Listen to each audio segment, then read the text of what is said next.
La République démocratique du Congo en route vers les élections. Le processus enclenché ne sera laissé indifférent certains leaders d'opinion car les journalistes, cela à double titre, ils sont d'abord citoyens, mais ils sont également la voix ou même la bouche autorisée. Et notre invitée d'aujourd'hui remplit justement ces critères. Elle s'appelle Rachel Kitita, avec elle on va parler femme des médias élections, appropriation, implication, mais aussi perspective. Madame, bienvenue sur ce plateau. Bonsoir Faiza, merci de l'invitation. Vous êtes journaliste de carrière, je l'ai dit tout à l'heure. Alors ma première question est de savoir tout de suite, quel est le rôle d'un journaliste dans la société? Alors permettez-moi, avant de répondre à votre question, madame, de vous remercier pour l'invitation, puisque vous m'offrez ici la tribune de pouvoir m'exprimer en dehors de ma chaîne, puisque je travaille à Numérica Télévision, qui est une chaîne concurrente à B1 Télévision, la concurrence mais dans la complémentarité. Ensuite, présenter mes félicitations au patron de B1 Télévision, l'ambassadeur Jean-Pierre Moutamba, qui a été récemment nommé par le président de la République, ambassadeur de la République démocratique du Congo en République de la Tanzanie. Donc toutes mes félicitations et nos félicitations au chef de l'État. Un grand merci d'avoir choisi ce monsieur, un grand monsieur qui était considéré comme la réserve de la République et aujourd'hui qu'il est envoyé en Tanzanie. Je lui souhaite un fructueux mandat. Pour répondre à votre question, quel est le rôle d'un journaliste dans la société? Vous le savez très bien, nous avons un rôle d'informer, de divertir, mais aussi d'éduquer la population. Nous sommes ce pont entre l'événement et la population parce que nous sommes le canal par lequel passe justement le message. Voilà en gros comment je peux résumer le travail d'un journaliste ou le sens accordé au journalisme ou aux journalistes. Est-ce que vous vous sentez fier de remplir ce rôle? Vous vous sentez rédévable ou c'est la fierté? Informer, éduquer, former. Oh, je suis combien fière de ce que je fais comme métier, puisque l'idée que les yeux ou le regard de toute une nation est focalisé vers moi, pas moi en tant que Rachel Kitita, mais moi en tant que journaliste, la corporation, ça nous fait un grand plaisir. C'est une responsabilité en même temps et une grande responsabilité que de pouvoir informer. Je crois que tout journaliste devrait s'estimer fier là où il est de faire ce noble métier. On espère que c'est le cas pour tous les autres journalistes. Rachel Kitita, journaliste d'abord, mais vous êtes de plus en plus spécialisée en politique. Parlez-nous de votre expérience en tant que journaliste politique, puisque vous couvrez l'Assemblée nationale régulièrement. Vous avez une émission qui reçoit également des politiciens. Justement, j'ai une émission qui s'appelle Noticias qui reçoit des politiciens sur ma chaîne. Je suis, comme vous l'avez dit, accréditée à l'Assemblée nationale depuis 2006. Une belle expérience parce que j'ai vu l'actualité politique au quotidien. Voilà, au quotidien en République démocratique du Congo. Et ça me forge en même temps puisqu'on apprend tous les jours. Et j'ai pu apprendre et j'apprends encore jusque-là. Je crois que de mon expérience, c'est le fait de comprendre exactement les rouages politiques, comment ça se passe pour arriver au point final, quels sont les mécanismes qu'il faut mettre en place. Par moment, vous avez le schéma, vous prédisez la suite des événements. Quand vous êtes attentif. Puisque vous avez un background sur certains événements, évidemment. Justement. Parfois, vous ne faites pas, je ne prédis pas l'avenir, mais je réfléchis. Une petite analyse. Voilà, je fais des analyses et parfois ça tombe correct parce que on est habitué et pratiquement on vit la même chose et comme on dit, on prend les mêmes et on recommence. Il y a certaines personnes qui pensent que c'est un gagne-pain, c'est facile. Pour gagner sa vie, il faudrait faire le journalisme politique parce qu'en cours, derrière les décideurs, on a l'argent facile. Vous ne direz pas le contraire, Rachel Kitita? Non, pas l'argent facile, madame. C'est vrai. Déjà, tout travail mérite salaire. Et donc, quand on n'a pas de salaire, il faut arrêter de travailler. C'est pas seulement le fait qu'on soit journaliste politique, qu'on gagne beaucoup d'argent, non. C'est le fait qu'on soit journaliste. Mais je ne refuse pas le fait que ce métier est un Rachel, métier... vous avez beaucoup d'argent alors? Non, je n'en ai pas beaucoup. C'est vrai, j'allais dire. Alors que la corporation se plaint des conditions dans lesquelles nous travaillons. On va y arriver. Mais déjà qu'on ne manque pas 10 francs pour acheter du pain à manger et 1000 francs pour payer les frais pour nos enfants, nos frères, etc. Mais je voulais dire ceci, le journalisme est un métier, il faut le reconnaître, parmi ces rares métiers, ces rares professions qui nous amène vers des milieux auxquels on n'était presque pas prédestinés.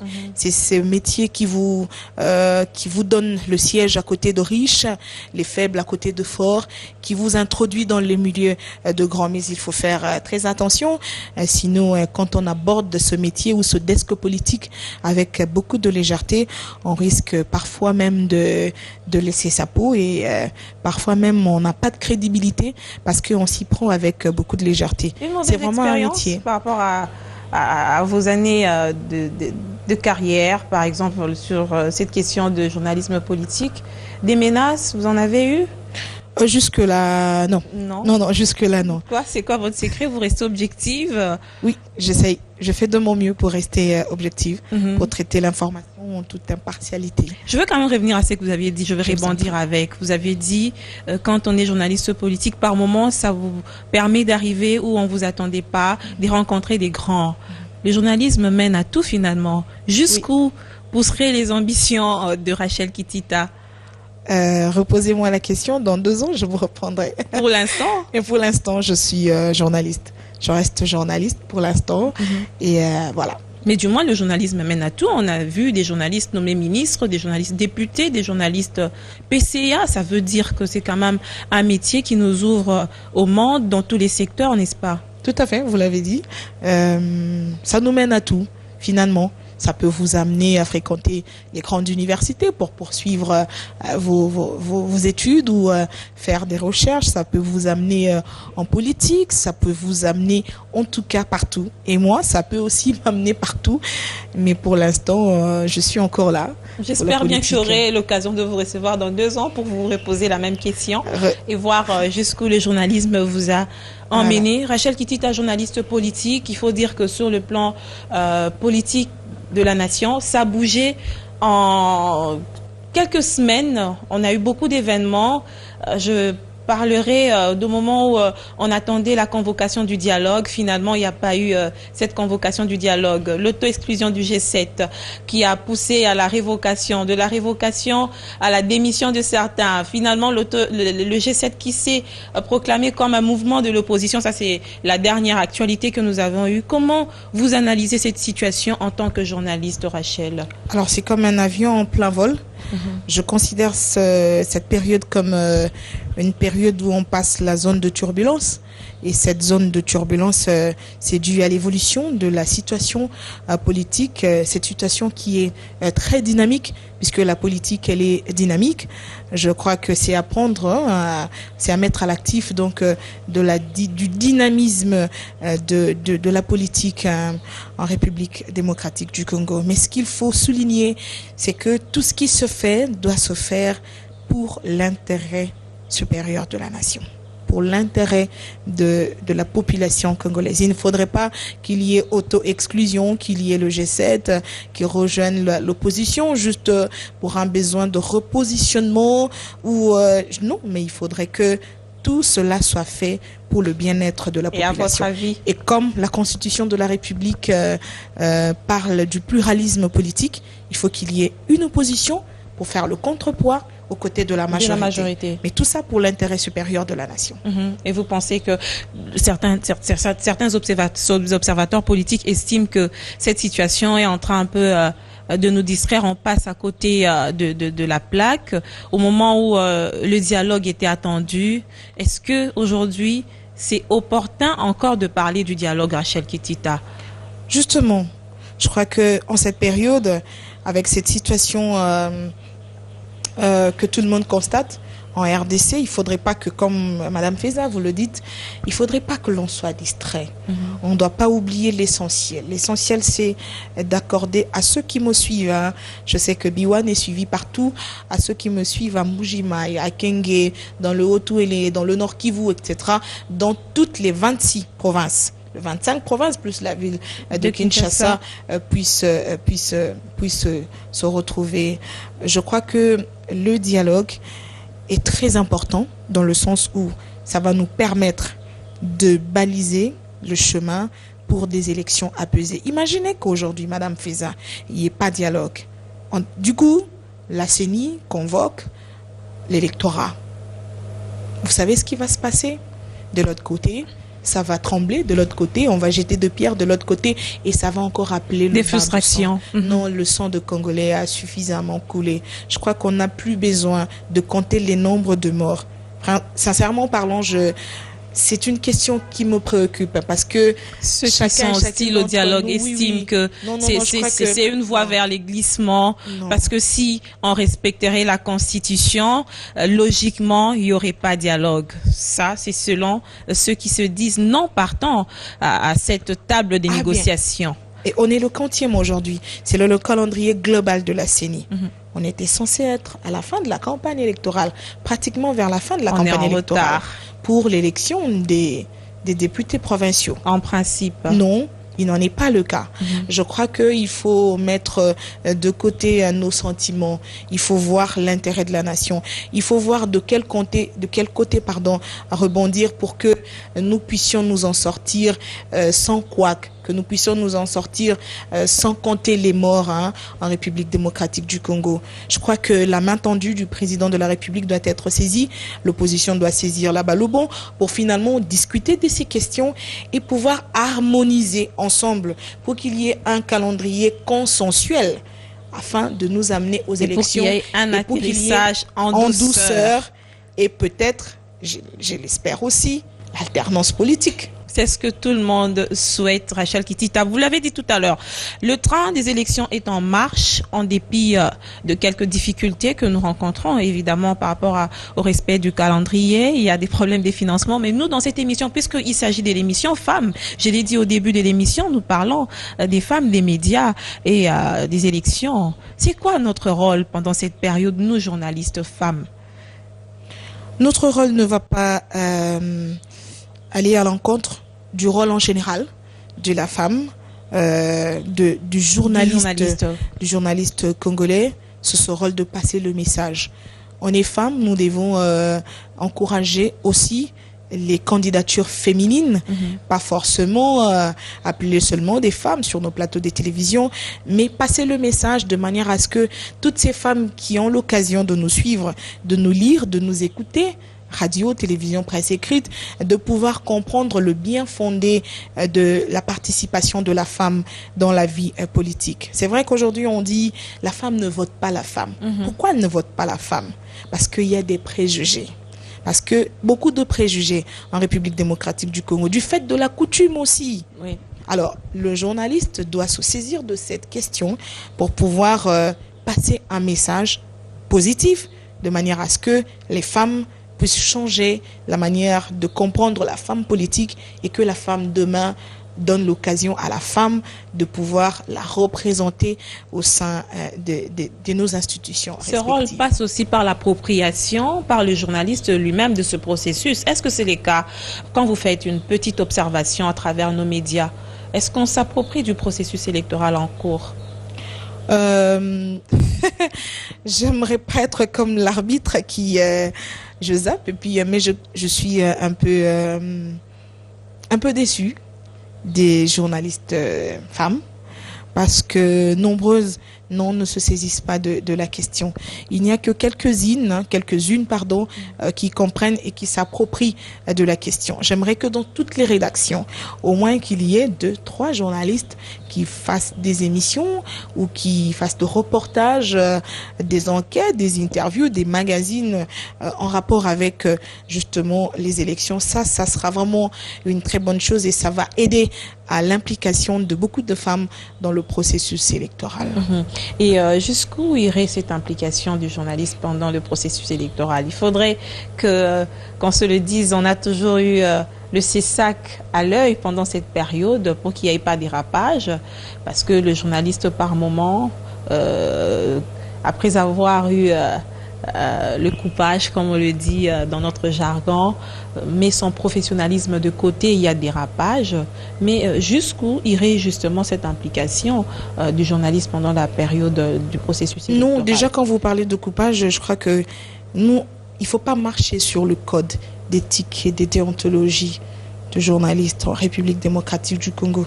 Allez, sur les 24 articles, allez-y, ceux qui ont l'habitude de lire vont lire. Il y a l'article 5, l'article 6 et consorts. Je crois que tout journaliste doit d'abord se référer au code d'éthique et de déontologie qui est notre Bible en tant que journaliste pour pouvoir faire un travail objectif.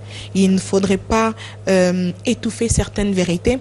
C'est vrai qu'il faut il faut parfois prendre la mesure de ce que nous disons, mais si l'on se réfère au code d'éthique et de déontologie, je crois que toute femme journaliste fera un travail et sans problème et personne ne se retrouvera derrière les barreaux. La femme est un appui des politiciens, pour ne pas dire un marchepied. C'est l'impression que nous avions si l'on se réfère aux élections passées.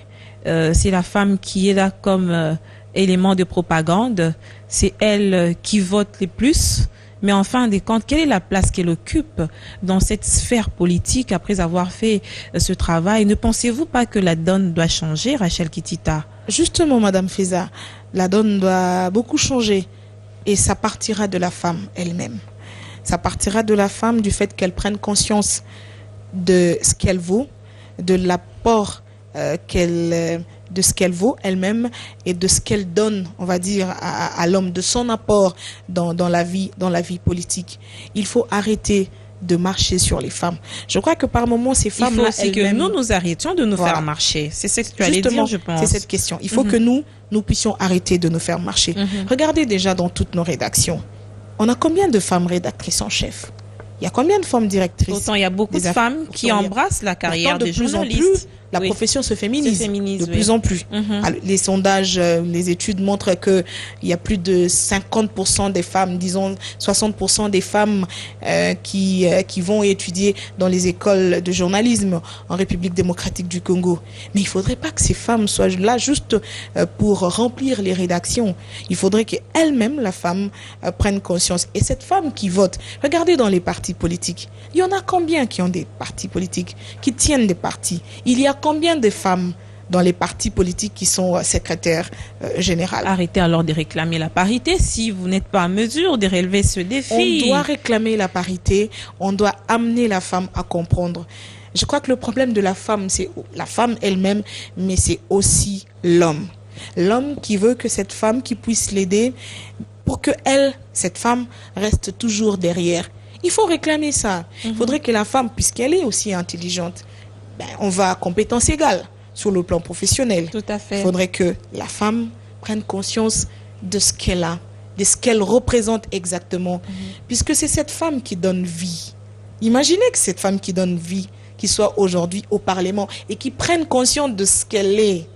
Vous imaginez ce qu'elle va apporter? C'est un avantage finalement d'être femme? Mais c'est un avantage. Pourquoi on dit qu'éduquer une femme, c'est éduquer toute une nation? Pourquoi quand à la maison, l'enfant ne réussit pas, le papa dit, on dit, même la Bible le dit, l'enfant qui ne réussit pas, on dit, c'est la femme, c'est l'enfant de sa maman. Quand elle a réussi, c'est ma fille. Surtout quand il s'agit des filles. Mais le mérite revient à la maman. Tout à fait. Mais quand elle échoue, on dit, c'est l'enfant de sa mère. Telle mère, telle fille.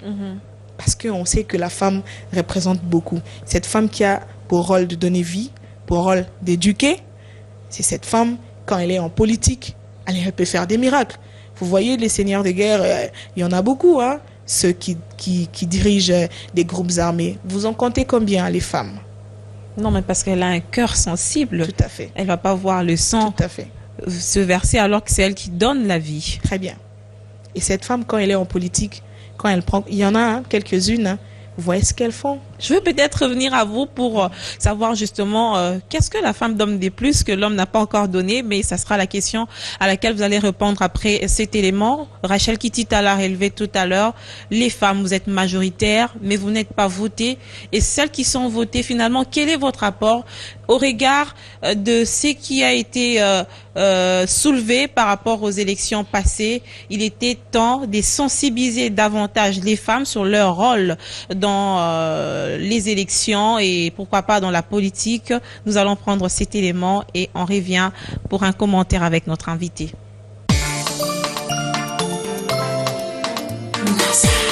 Des femmes parlementaires et des femmes cadres des partis politiques de l'opposition, tout comme de la majorité, échangent sur les voies et moyens d'améliorer l'image de la femme parlementaire dans la société congolaise. Une société où les repères traditionnels à forte tendance patriarcale influencent beaucoup la perception et orientent les jugements du public. Il n'est pas toujours évident pour les parlementaires congolaises de se faire une place au soleil. Nous avons tous suivi et nous leur avons dit que c'est un problème de communication.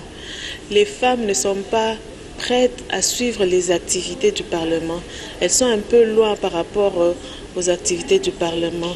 Nous leur avons aussi dit qu'il y a un problème du nombre de femmes députées par rapport aux hommes dans l'hémicycle. Et donc tout ça, ce sont des facteurs qui font que la femme ne soit pas trop visible. Au cours de cet atelier de renforcement des capacités, les femmes politiques parlementaires et extra-parlementaires ont suivi 2 reportages et un film documentaire sur la perception des femmes parlementaires par un citoyen lambda. C'est vrai que c'est un travail de longue haleine. Ce phénomène est tellement ancré au niveau de la société que ce n'est pas du jour au lendemain que nous allons changer l'image qu'a la population sur la femme. Nous avons donné des propositions et surtout nous avons recommandé à ce qu'un DI puisse mener des démarches de manière que les femmes parlementaires soient présentes lors de telles sessions. Pour qu'ensemble avec nous, les femmes extra-parlementaires, les femmes de la société civile, que nous puissions échanger ensemble, qu'avec toutes les femmes présentes, nous puissions sortir, dégager de solutions pour que l'image de la femme soit quand même soignée. Le nombre de femmes est très inférieur. Déjà, je crois à 9, et quelques %. Les femmes parlementaires doivent avoir beaucoup de stratégies pour essayer de se faire entendre. Parce que la fonction politique est parlante. Quand vous vous sentez étouffé, essayez de vous mettre ensemble. Formez un syndicat. Le syndicat, ce n'est pas seulement défendre les gens des entreprises. C'est défendre les intérêts que vous avez entre vous. Un atelier organisé dans le cadre du projet Tommy Kotissa de la National Democratic Institute dans le processus de renforcement du leadership féminin.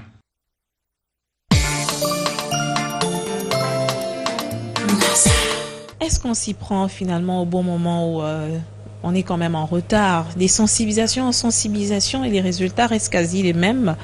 Les femmes moins votées, celles qui sont votées finalement, quel serait le rapport? S'il faille qu'on dresse un bilan, est-ce que ça nécessite de sensibiliser? Ah oui, parce que je vais vous répondre en disant ceci, il n'est jamais tard pour mieux faire. Et la répétition est la mère des sciences. Je crois qu'il faut toujours répéter, puisqu'il y a le poids culturel qui pèse sur la femme. Quand on lui dit qu'il ne faut pas voter la femme, vous imaginez, il y a des familles où la femme n'a pas droit à la parole. Certaines coutumes aujourd'hui, oui. Voilà, il y a certaines coutumes qui condamnent la femme. Et vous imaginez, peut-être dans les villes urbaines, les femmes, oui, elles osent au moins. Mais quand vous allez dans les coins les plus reculés de la République démocratique du Congo, vous imaginez une femme qui vient battre campagne chez un chef coutumier? Mais attendez, vous rêvez ou quoi? On lui dit, mais c'est un sacrilège. On peut même vous maudire. Et dans ce cas, s'il y a, je prends un exemple, 10 000 femmes dans ce village, je prends un exemple banal comme ça. Est-ce que ces femmes peuvent voter une femme? Non. Et ces femmes qui sont au moins votées, celles qui ont la chance d'avoir le ticket, le quitus du peuple, de la population, pour les représenter ou la représenter de la population, de représenter cette population à l'Assemblée nationale. Qu'est-ce qu'elles font de leur mandat, Madame Fiza? On est au moins déçus. Il y a des fois, quand vous prenez votre téléphone, vous appelez, moi qui présente une émission politique, combien je suis déçue par les femmes. Quand vous appelez, on vous dit non, madame, ah non, je ne parle pas. Vous savez, je dois demander l'autorisation à mon mari. On vous dit non pour des raisons politiques, vous savez. Non, on ne parle même pas du mari. On vous dit non, pour l'instant, c'est l'ordre du parti, je n'ai pas reçu encore. C'est toujours des explications sur explications. Et par moments, on s'est dit, mais pourquoi elles sont là? On n'est pas juste là pour, on n'est pas là pour justement garnir le Parlement, décorer. Les femmes, ça, ce sont des expressions, participent pas vraiment. Ce sont des expressions qui font mal. Quand vous suiviez les plénières au Sénat, à l'Assemblée nationale, Assemblée provinciale, elles sont combien ces femmes qui partent, en fait, qui prennent parole pour pouvoir donner pardon leur point de vue. Peut-être c'est le courage qui manque. Peut-être qu'il y en a, je ne dis pas que toutes ne méritent pas ou ne sont pas aussi intelligentes. Mais je crois que puisqu'elles sont arrivées là-bas, elles ont au moins un diplôme d'État. Allez, le minimum, c'est le diplôme d'État. Ça veut dire qu'elle a au moins une intelligence. Mais pourquoi ne pas développer cette intelligence au service de la nation? Pourquoi elles ne nous défendent pas? Ce sont aussi ces femmes qui vont faire en sorte que demain, quand Feza va se représenter chez elle, je ne sais où, à Kinshasa, pour demander le mandat à la population, mais c'est normal que la population puisse vous refuser ce mandat, puisqu'ils vont dire, on a envoyé XY au Parlement, elle, c'est tous les jours qu'elle change d'habit. Puisque les plénières sont en direct. Voilà, sont malheureusement. Malheureusement. Ça nous permet de mieux coter. Alors, de bout en bout, c'est on se fait belle, si on va voir son coiffeur toutes les semaines, c'est bon lorsqu'il y a une mission parlementaire. C'est un mauvais cliché, finalement. C'est un très mauvais cliché. Je crois que ce 5-6 femmes à l'Assemblée nationale, puisque c'est là-bas que j'y vais de temps en temps, ces 5-6 femmes qui osent, qui prennent le courage, il faut les encourager. Il faut saluer ces femmes qui prennent courage. Et il faut aussi encourager celles qui restent pour pouvoir. Mais en amont, finalement, elles ne sont pas écrasées parce qu'elles sont minoritaires. Mais parce qu'elles se laissent écraser, Madame Feza. 10% des représentativités des femmes à l'Assemblée nationale, par exemple. Madame, on n'a pas besoin. Si elle prend la parole une fois dans une plénière, ça ne va pas se faire sentir aux côtés de ces hommes qui sont majoritaires. Il ne faut pas être sévère envers ces femmes. Non, je ne suis pas sévère. Mais je veux dire ceci. On n'a pas besoin d'être 500 au Parlement, 250 femmes. Non, on n'a pas besoin de 250 femmes. On a peut-être besoin que de 5 femmes. Peut-être, pour que les choses puissent changer. Imagine qu'il y a plénière toutes les semaines. Vous ne passez pas pour dire n'importe quoi. Mais quand vous faites des motions qui ont une certaine profondeur, mais ça reste. Mais les gens retiennent. Les résultats comptent. Mais c'est le résultat qui compte. Mais quand vous ne prenez pas parole, vous voulez que les hommes fassent quoi? Mais les hommes, ils vont vous écraser et ils vont passer quand il faut signer des pétitions. Madame signe. Et il y en a même qui signent, qui ne comprennent pas pourquoi j'ai signé. Parce que le chef de mon parti m'a demandé de signer et madame est allée signer. Non, il faudrait que ces choses changent. On est journaliste, c'est vrai, je ne veux pas me substituer pour pouvoir en donneur des leçons.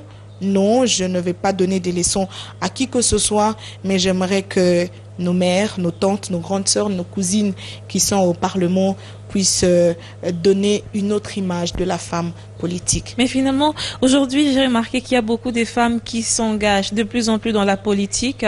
C'est pas encore officiel. On ne sait pas exactement le nombre des femmes candidates qu'il y aura, mais on sent que ça va quand même bouger. J'ai envie tout de suite de savoir, c'est quoi le profil de la femme politique ou candidate que nous attendons à RDC aujourd'hui? Allez, une question facile, mais pas facile à répondre. Aussi facile, mais pas vraiment. C'est pas à moi de déterminer le profil. Mais personnellement, je crois que c'est cette femme qui a le souci du changement, le souci de la communauté. Quand vous avez le souci de la communauté, vous avez le souci de pouvoir apporter un élément nouveau dans ce que les autres n'ont pas pu faire. C'est cette femme qu'il faut voter. On n'a pas besoin forcément d'avoir des masters ou d'avoir 4 diplômes en licence. Non, on n'a pas forcément besoin de ça. Déjà que la loi électorale nous a facilité la tâche de ce côté-là. Si vous n'avez pas un diplôme de graduat, au moins une expérience, une expérience de 5 ans ou équivalent, quelque chose comme ça. Je sais pas, très bien. Mais je crois que c'est cette femme qui bosse. C'est cette femme qui comprend. Pas cette femme qui est la cousine du chef de parti politique. Non, il faut arrêter des complaisances. C'est cette femme qui a des valeurs ajoutées, qui a une valeur ajoutée, qui peut apporter un plus. Pourquoi Madame Bazaïba est appréciée de tous et de toutes? C'est un modèle pour beaucoup. Elle n'est pas la seule. J'ai cité Bazaïba parce que Bon, mais sinon, elles sont nombreuses. Si vous voulez, je peux... Oui, oui, elle a su marquer son temps. Si vous voulez, on peut en citer. Il y en a plusieurs. Pour ne pas vexer les autres, on ne cite pas. Non, pour ne pas vexer, on ne cite pas. Mais bon, je me suis quand même permise de citer la députée. Mais sinon, il faudrait que ça soit la femme qui a compris pourquoi elle doit aller en politique. Et ça, c'est la mission réservée ou assignée aux chefs des partis politiques. Qu'est-ce qui se passe dans les partis politiques avec les femmes?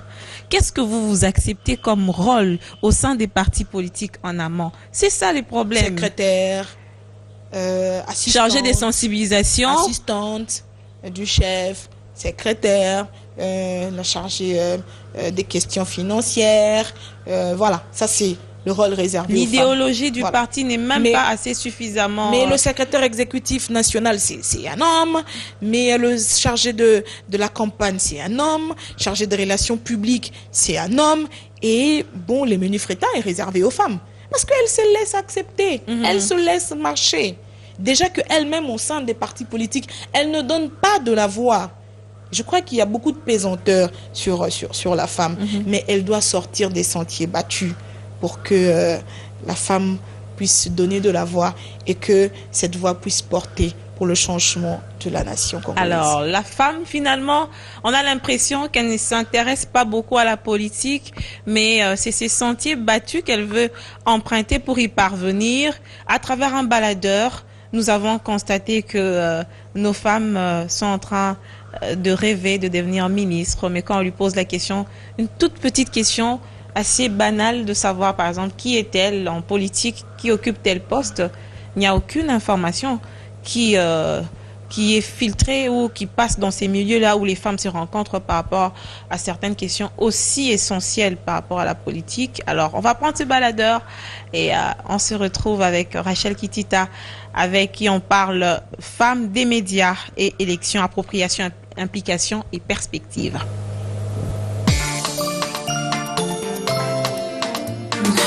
Je considère la politique comme le mensonge. Comme je n'aime pas les mensonges, je déteste aussi. La politique ne m'intéresse pas. À la politique, quand il y a un débat contradictoire, surtout contre la femme, contre la violence faite à la femme, je m'intéresse, oui, bien sûr. Non, ça ne m'intéresse pas. Quand je trouve qu'il y a un peu plus de choses qu'il faut développer, chercher, moi, ça ne m'intéresse pas. À la politique, non. Non seulement pour les autres, je ne m'intéresse pas à ça. Pour moi, la politique est l'apanage des autres. Je ne souhaiterais assumer aucune tâche politique car je ne serai pas à la hauteur. Présidente, c'est pas trop au-dessus de tout. Je vais lutter contre la violence faite à la femme. Parce que la femme a été toujours victime de violences sexuelles. Bien, des trucs comme ça. Je préférais être une ambassadrice. PDG dans une entreprise. Je désirerais être ministre du genre et famille. Je lutterai contre les antivaleurs telles que l'accoutrement de jeunes filles.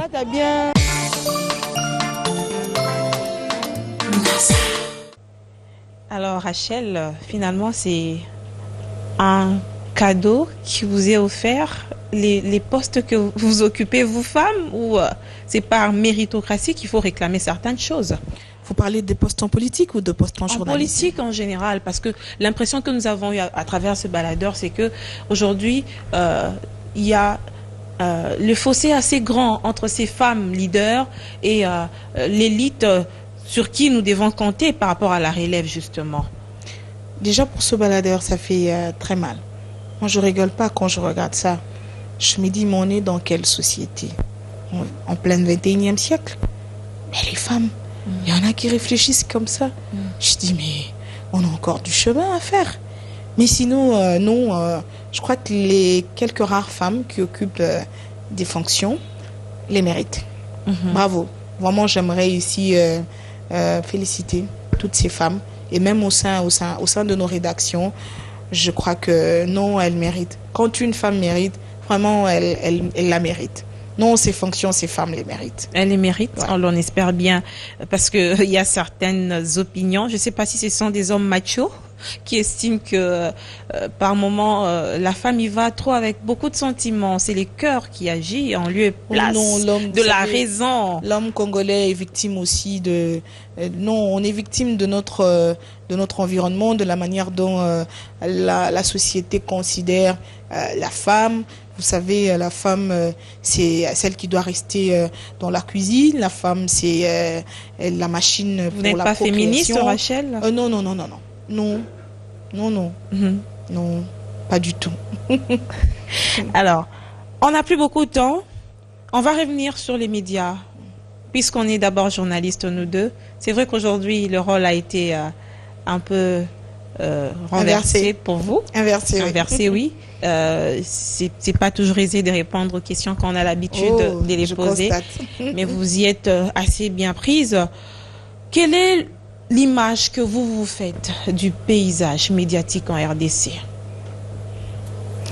Il y a beaucoup de choses à dire et à redire dans le paysage médiatique congolais. Déjà, on a beaucoup de défis à relever. L'accès à l'information nous pose problème. Il y a trop de restrictions. Voilà, trop de restrictions. Il y a des journalistes qui sont arrêtés dans l'exercice de leur profession parce qu'on a donné telle opinion. Et c'est ici aussi l'occasion d'appeler les parlementaires de pouvoir accélérer dans l'adoption du projet de loi portant dépénalisation de délits de presse. C'est ce que tout journaliste attend de pied ferme. Et sinon, les conditions de travail aussi. Je crois que c'est vrai, c'est dans l'ensemble de la République démocratique du Congo, mais le journalisme n'y échappe pas. Les conditions de travail très difficiles, mais on s'y met quand même. On s'en sort, pas facilement, mais on s'en sort quand même. Je salue ici le courage et la détermination de tous les journalistes qui, dans des conditions difficiles, font en sorte de pouvoir donner l'information. Il y a quand même certains qui ont balisé pour nous les chemins. C'est vrai qu'aujourd'hui, on ne se frotte pas les mains, mais de plus en plus, certaines conditions s'améliorent, n'est-ce pas? Oui, justement. Ouais, certaines, oui. Moi, il faut dire qu'on a fait un grand pas. On a fait un grand pas. J'ai pas trop envie de poser cette question, mais elle me vient quand même en tête. C'est une question qui, aujourd'hui, est polémique dans les milieux politiques aussi par rapport à la liberté de la presse. Rachel Kitita, est-ce qu'on est libre? Oui, d'une certaine manière. On est libre, oui. Pas comme on le voudrait, mais disons quand on fait une comparaison sous l'ère Mobutu et aujourd'hui, je crois qu'il y a beaucoup de chemin qui reste à faire, mais on a fait quand même un grand pas vers l'avant. Je crois qu'aujourd'hui, on a plus ou moins 60 chaînes et quand vous suivez les journaux, il y en a qui font des analyses, parfois tu as froid dans le dos, tu te dis mais tiens, et il y a des journalistes qui font des magazines ou des journaux de, comment vous appelez ça, satirique? Non, pas satirique. Allez, comment ça peut... D'investigation, voilà. Okay. C'est ça l'expression consacrée. Le journalisme d'investigation. Je crois que... C'est un genre qui n'est pas trop exploité. Non, pas trop exploité. Du fait beaucoup de contraintes aussi, oui, l'accès à l'information. Mais sinon, je crois qu'on a fait un grand pas. Je ne voudrais pas citer des pays ici, mais vous n'avez qu'à regarder les pays limitrophes. Vous allez voir déjà chez nos voisins de l'autre côté, c'est pas comme ici. Non, disons on a beaucoup de voisins de l'autre côté. Hein. On a beaucoup... Suivez mon regard. Ça chauffe. Suivez mon regard. Ok, on a bien compris. Rachel Kitita, peut-être ça sera l'avant-dernière question. L'image de la femme congolaise dans les médias. Je ne parle pas de la femme qui travaille dans les médias, mais je parle de la femme congolaise que nous présentons à travers nos médias. C'est quelle image? Est-ce que c'est une femme congolaise assez déterminée? Est-ce que c'est une femme congolaise qui est encore limitée par ses pesanteurs? Est-ce que c'est une femme congolaise qui attend qu'on lui apporte tout? Ou c'est une femme congolaise sur qui l'espoir peut compter, la nation peut compter pour élever autant de défis? Alors, on doit travailler pour présenter l'image de la femme congolaise sur qui la nation peut compter. Mais aujourd'hui, on a tendance à victimiser la femme. Voilà. Nos médias, nous parlons de la femme telle qui a subi telle violence, la femme là-bas, et ça réduit un peu la femme. Je crois qu'il est temps de mettre en exergue cette femme sur qui la nation peut compter. Voilà. Rachel Kitita, on va en quelques minutes boucler cette émission. Un mot pour vous résumer. C'est vrai qu'on a parlé de beaucoup de choses. On a parlé de vous en tant que journaliste politique, de l'actualité politique qui a évolué à grande vitesse en un laps de temps. On a eu beaucoup de changements. Également de la femme des médias et élections. C'était même le thème principal, l'appropriation, l'implication et perspective. Pour finir, que diriez-vous en quelques mots? Je ne pourrais clore cette émission sans faire un grand coucou à mon patron, Monsieur Kibambi Chuntois, parce que c'est parmi les champions ou les pionniers de la promotion de ceux qui font de la promotion de la femme, leur cheval de bataille. Je suis ici, Rachel Kitita, journaliste, parce que il y a eu un Kibambi Chuntois qui a cru en moi un jour et qui m'a donné l'occasion de pouvoir m'exprimer en tant que journaliste, et en passant Messieurs Kabeya Piendi-Passi. En tout cas, je dis merci à tous mes collègues de service de Numérica Télévision qui nous accompagnent, puisque c'est une grande famille. Mais je crois qu'il faut que la femme congolaise, comme on le dit, on le dira jamais assez, qu'elle prenne son courage. Il faut que ces préjugés on puisse passer outre les préjugés. C'est vrai que quand une femme cherche à s'émanciper du point de vue de la société, elle est un peu considérée comme une femme rebelle. Voilà. Parce que la coutume veut que de temps en temps, elle reste à la... C'est une sorte de révolte, finalement. Voilà. Si elle veut se révolter du point de vue de la société, ou du point de vue du regard de la société, elle est considérée comme une femme rebelle. Et ça, nombreuses des femmes disent non, je préfère rester à la maison parce que je suis mariée, parce que mon mari... Oui, mais quand on est marié, d'accord, mais il ne faudrait pas étouffer le talent. La révision du code de famille va aussi beaucoup nous aider sur ce point. Allez, on espère. Voilà, ça j'allais oublier. La révision du code de famille, oui, mais... Pas que les femmes, on ne veut pas amener les femmes à se rebeller contre leur mari. Tout ça, à fait. non. Surtout quand on dit que l'homme ne sera plus le chef des familles. On doit faire la part des choses. On doit faire la part des choses. Il y a une Bible pour ceux qui sont chrétiennes, qu'il faut respecter. Il y a la loi fondamentale, la Constitution de la République, qu'il faut respecter. Il y a le code de la famille qu'il faut respecter. Il y a les valeurs qu'il faut respecter. Il y a la coutume.